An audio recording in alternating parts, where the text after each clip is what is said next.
It was a dark day for workers at Australia's fourth largest bank. ANZ staff towing the company line and putting on a brave face. Are you worried about losing your job? No. The bank's boss says frontline staff aren't facing the axe. The people in the branches are not being touched. We're not touching our call centres. We're not touching, for the most part, our complaints management team. Nuno Matos wants a leaner operation to improve risk management and insists jobs aren't being lost to AI. This is not about profits. This is what we need to do for a brighter company, for a better company.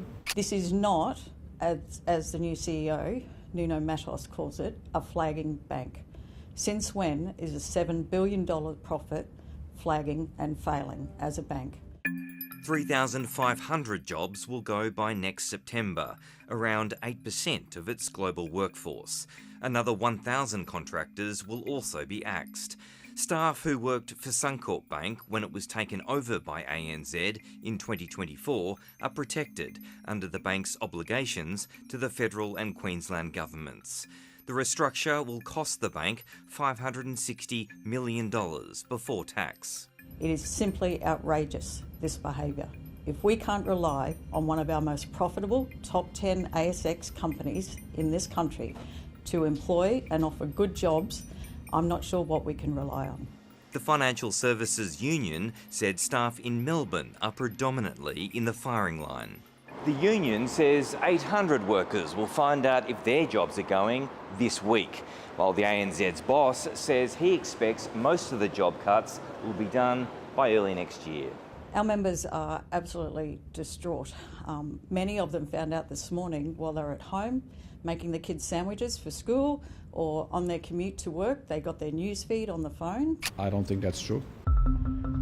It's not the first time staff have been caught off guard by management. Some staff recently facing redundancy received an automated email before getting a tap on the shoulder.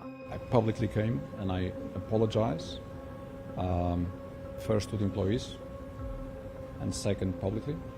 So I regret a lot. It's an unacceptable mistake.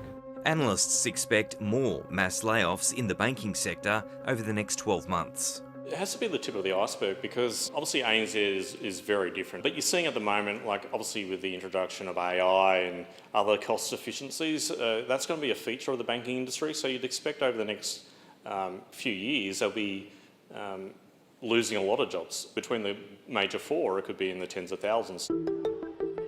ANZ relies heavily on mortgage brokers, which squeezes its margins, and analysts say the job cuts are about finding savings elsewhere. They really need to lean into costs at the moment, and that's exactly what Nuno's doing, and it's really his only lever at this point in time.